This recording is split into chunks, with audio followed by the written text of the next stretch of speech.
Bom, esse vídeo é uma reflexão e, de certa maneira, um desabafo para os meus colegas, meus amigos ou interessados no judô no geral, sobre mais um absurdo cometido pela instituição que rege o judô de São Paulo, a Federação Paulista de Judô. Mais um exemplo de como não fazer as coisas, mas que às vezes chega no limite, a gente tem que comentar esse tipo de situação. Esse final de semana teve mais um exame de graduação para faixa preta, ou de graduar dentro da faixa preta, onde centenas de pessoas se graduaram dentro do judô. E existe apenas duas maneiras de se graduar dentro do judô. Ou você faz o exame, né? Você cumpre lá o regulamento pré-exame, que é o cumprimento de pontos de colaboração, de os cursos obrigatórios, e no dia você presta uma prova prática, mostrando para quem quer que seja que você tem capacidade técnica para dar um passo maior, ou sair da faixa marrom e ir à faixa preta, ou graduar na faixa preta. Essa é a maneira de graduar na faixa preta. Ou a indicação, que eu particularmente sou contra absolutamente, mas isso é legal, está no regulamento, a pessoa também cumpre lá os pontos obrigatórios e ao invés de fazer o exame de faixa, ela paga 3 vezes mais pela indicação e recebe a sua faixa. Ela compra de alguma maneira a sua faixa, não fazendo o exame prático. Tem gente que faz assim, muita gente faz assim, eu acho um contrassenso ao judô, ao que ele representa, mas ok, existe isso no regulamento. E o que aconteceu agora, como já aconteceram em outras oportunidades, no exame e nessa festa de indicação? A pessoa recebendo graduação sem carência. Sem carência. Existe um regulamento, né, da Confederação Brasileira de Judô, que estipula carências mínimas para cada troca de graduação, para cada grau que você queira alcançar. E a Federação Paulista de Judô graduou uma pessoa, certamente um amigo, né, um amigo do rei, um amigo do presidente, ou sei lá quem for, graduou esse cidadão sem carência, tanto de primeiro para segundo grau, quanto agora para terceiro grau. Explicando, essa pessoa pagou e recebeu o primeiro grau em 2015, recebeu o segundo grau no ano seguinte, 2016, é um gênio, e recebeu agora, em 2019, o terceiro grau. Ou seja, em 4 anos, a pessoa saiu da faixa marrom e foi para a faixa preta terceiro grau.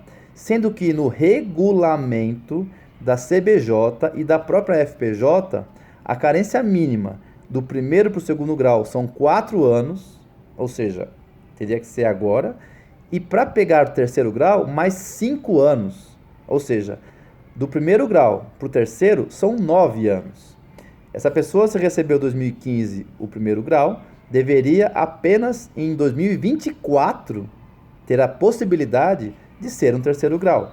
Mas ela conquistou, né? Ela recebeu o terceiro grau agora, neste final de semana.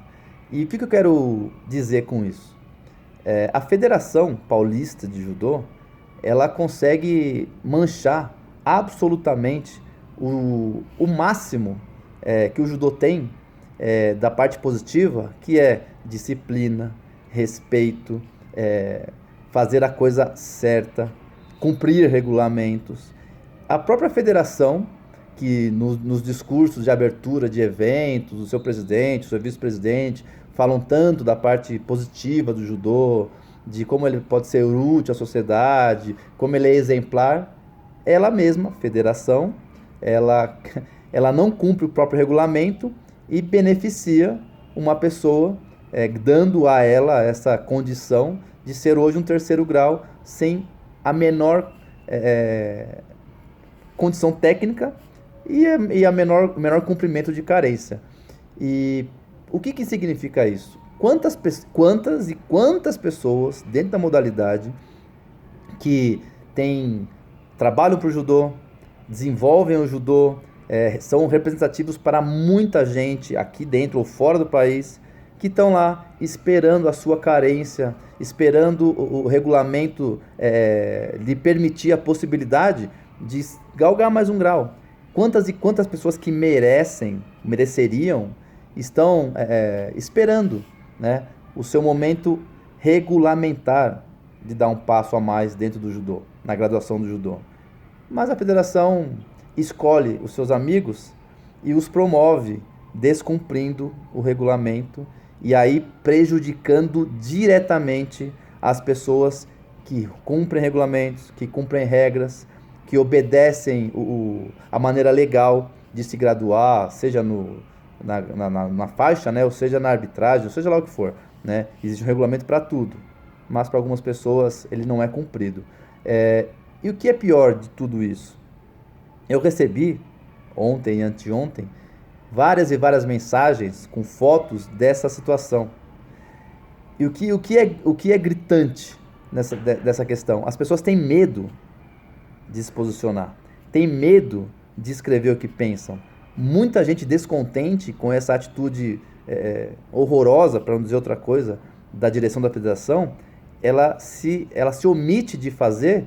Por quê? Medo de retaliação real.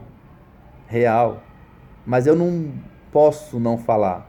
Eu que vivo o judô todos os dias, que amo essa modalidade e que procuro usar ela como exemplo bom, não posso me omitir, porque o órgão oficial faz errado com medo de retaliação, né? As pessoas estão vendo, as pessoas estão decepcionadas, as pessoas estão se sentindo prejudicadas e têm medo de se posicionar por medo de retaliação que a federação oficialmente faz, né? A gente vive quase que uma ditadura dentro do judô de São Paulo, né? Onde um grupo está lá há mais de 30 anos, comandando, liderando, né? E tentando passar uma imagem de qualidade, de boas conquistas, né? De exemplo positivo, mas na verdade o que acontece são coisas como essa. Ela mesma não obedece o próprio regulamento, beneficia claramente algumas pessoas porque são amigas, né? E prejudica outras tantas que vivem aquilo que a própria instituição no discurso usa, mas na prática não usa.